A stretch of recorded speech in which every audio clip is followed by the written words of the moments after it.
Great to have you here. Now, government is still coming under a lot of criticism and pressure by players in the media industry for its decision to hand over the expansion of Ghana's digital migration platform to Chinese TV operator StarTimes. The Ghana Independent Broadcasters Association, GIBA, had first raised concerns about the move, saying going ahead with the deal will be a sharp departure from the digital migration agenda and boost the Chinese government's drive to take control of the broadcast space in strategic African countries. Already a number of deadlines have been missed regarding the switch from analog to digital broadcasting to improve the quality of television in the country. Deputy Communications Minister George Anda told my colleague Kojo Yankson, Ghanaians must be prepared to accept StarTimes if government is to access a Chinese Exim Bank loan as part of a framework agreement. The Deputy Minister conceded that KNET, which was contracted by the previous government, has undertaken the construction of the DTT, that's the digital terrestrial television infrastructure, but added there are some limitations with the existing infrastructure. Now, he goes on to say there are significant things to be done to enhance the network. Now, here's Oscar Ncho, an official of KNET, taking Daniel Dazi, my colleague, on a tour of their facility to prove they are capable of doing the job StarTimes has been given.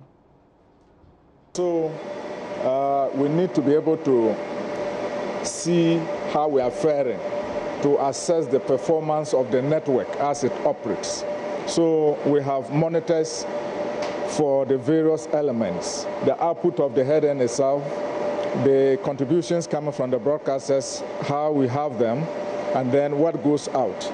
Apart from that, even the link network that brings the content and that also sends the distribution to the remote sites. We should be able to see what is happening at the remote sites.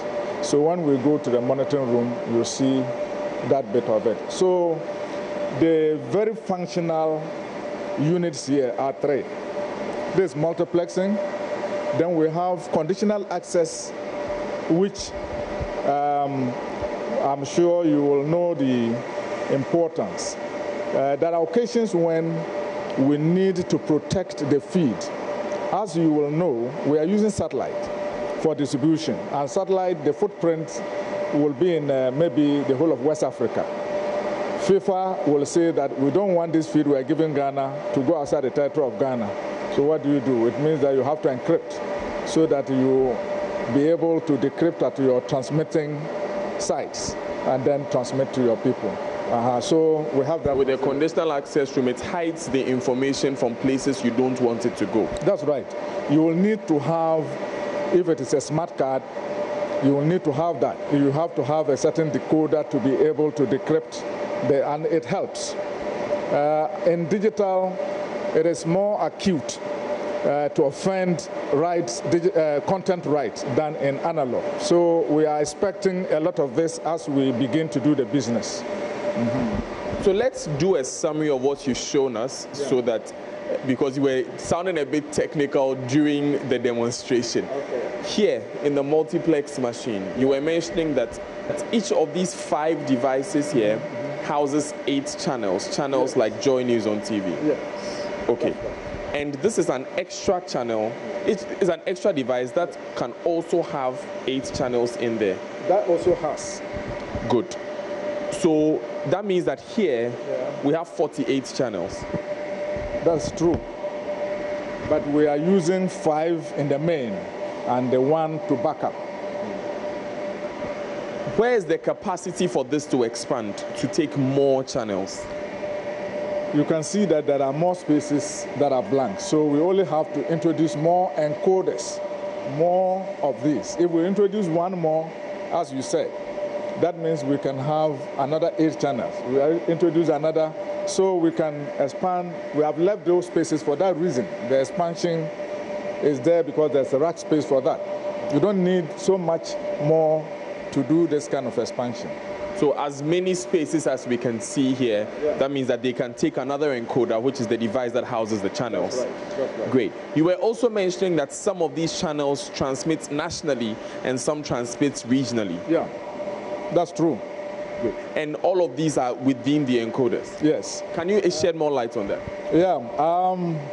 In digital, it's just like operating or manipulating figures.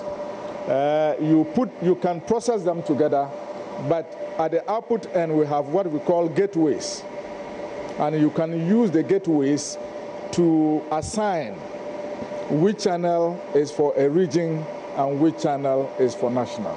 So that is what we have done. Out of these 40 channels, how many of them have been assigned to specific regions? Greater Accra, we have 2. Ashanti, we have 2. We have space for Northern, they are not ready. We have space for Volta, they are not ready. And the Central region, we have 2 also coming from there. So we have 2 in Greater Accra, 2 in Ashanti, 2 in Central region, space for Northern and space for Volta. Yes. So you have told me about 10. So that will be 30 national channels and 10 regional channels. Yes. With this, as I told you earlier, we are, in order to see, there's flexibility. So we are providing 21 channels per MOX. So we will do 42 instead of 40, just to help. When you say flexibility and 21 per MOX, what do you mean? In digital transmission, the bit rate that you create depends on a certain selection of certain parameters. And we have gone in for moderate settings, which will give us something around, let's say, 36 megabits per second. If that is the case, so when you assign 2 megabits per second to a channel and you have 36, you will get about 18, isn't it? So if you want to have 21, then you will look for settings that will give you 42 megabits per second if you are going to be operating with 2 for each channel. If you have 36, you still can get 20 or 21 if you assign, let's say, 1.8 megabits per second per each. Will that not reduce the quality of the transmission? No. If it's reduced, it will be seen. Yeah, 1.8 works. So for instance, if I have a bowl of food and I have bananas and I want to feed 10 people, I can feed them 1 banana each. But if I want to feed 20 people, the 10 will have to share a banana each. So each person will eat half a banana. No, not really. Not really. You have to, like I said, in digital, it's not exactly like the analogy you have given, because you are able to create an increase in the bandwidth, in the the bit rate. You can have as much as 40 megabits per second. You can have 30. And you can have something in between. So you choose what you want to create for sharing, so that you don't give, like in the analogy, half. So you just buy more bananas? That's the ideal thing. Okay. The ideal thing is the expansion. Okay. But you still can also adequately get enough bits for each channel by looking at your settings, your pairing of parameters. You've explained that we have redundancy, we've explained that we have regional channels, we've explained that there is space to expand. Yeah. Let me ask, if StarTimes were to come in now, what expansion work would they do? Would they be working in this room? Certainly. I don't know. I do not want to talk so much about this because I don't know the scope of their program. But if there is any expansion in the network that will happen, certainly there are 2 ways in which it will happen in this room. Some of these blank spaces can be used if the expansion is just a minimal expansion. But if you want to introduce so many channels, then it means you have to bring in an additional rack like this. So it's possible. Let's go to the monitor. One of the very important securities is to have encryption capability. Because for all you know, there will be a lot of contentions about somebody flouting on content right here and there. And sometimes when we have international games, it's so important to protect the feed so that it is within our territory. So these ones are provided. One other thing that it could do for the network is like, you see, we are doing linear broadcasting. It will get to a point where people have premium content and they just want to behave like a cinema. So you will sell only the content, and therefore you need to do pay-per-view. That one, just for that program. And so people will begin to appreciate the usefulness of this system. So that is what the consumers are seeing. And if there's anything, we will see the reports here. The dynamics are shown here. So sometimes you see something that even the eye would not see, the analyzer is able to tell us. Then we are able to see how our core network is doing.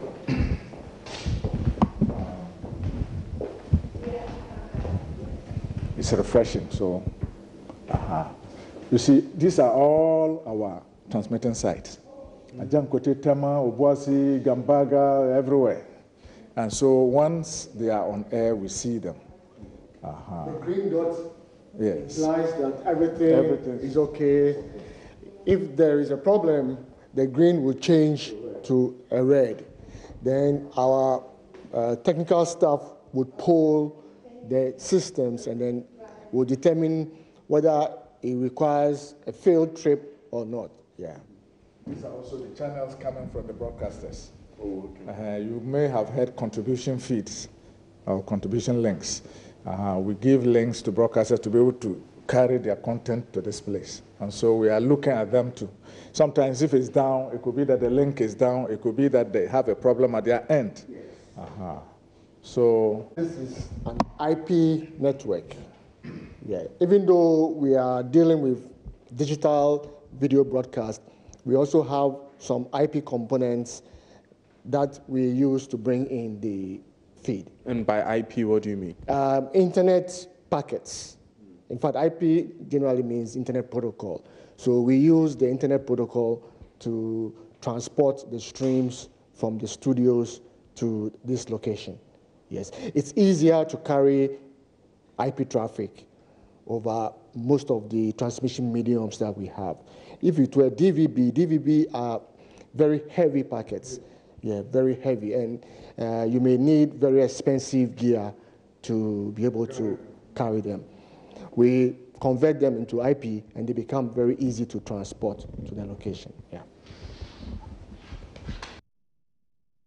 So that was Oscar Cho, an official of KNET, taking my colleague Daniel Dazi on a tour of their facility to prove that they are capable of doing the job StarTimes has been brought in to do. As you may be aware, StarTimes is doing this in many other countries on the African continent. We hear of Burundi, South Africa, and some other African countries hoping to reach 1,000 communities. But here in Ghana, they're hoping to reach 300 communities. Now, this decision by the government has been heavily opposed. We'll be bringing you different reactions. The Deputy Communications Minister, George Anda, has also been speaking since news of this started making rounds on airwaves. He says, as you may have heard earlier, that government has to do this because it is tied to an Exim bank loan facility. Let's listen to him again as he spoke on the Super Morning Show earlier today. We're doing is the best thing for Ghana. So are we going to sell the second spectrum? Well, the NC has announced has announced the program for the sale of, I think it's 2 blocks of spectrum, and so 2 blocks. Yeah, and so we're looking at what the responses are going to be. Okay, initially but we wanted to... Again, there's no 100% guarantee that the revenue from the sale of spectrum will be used for a certain project. That has to go through due process, and cabinet has to make that determination. But why not? The first sale of spectrum in the first place was used to fund this project. So why not put the sale of the two other spectrums? Well, I mean, in this? Daniel, I mean, there are a number of priority things in the telecommunications industry that need to be done. There's the expansion of rural telephony that needs to be done. There's the improvement or expansion of data services that need to be done. So there are a lot of things that need to be done. I'm not saying that there's no way that the sale of spectrum can be used to fund the expansion of the DTT network, but I'm saying that there's no certainty. Okay, as of now, there are things that we are looking at doing, and cabinet will take the ultimate decision. However, there's an opportunity to secure funding, okay, from the Exim Bank facility, and if we get that funding, and per the calculations that we've done, per the finances that we've done, this should be able to pay for itself if we expand the DTT network to be able to offer the right services and go into the space of quadruple play, so that when you have a set-top box in your house, you can be able to do, if you have the right partnership with the telco, you should be able to do your voice, your data, your e-commerce, your entertainment, and it's the total solution. So in your evaluation, this is a system that can pay back the loan? Oh, certainly. I mean, from what we've done, from the return on investment.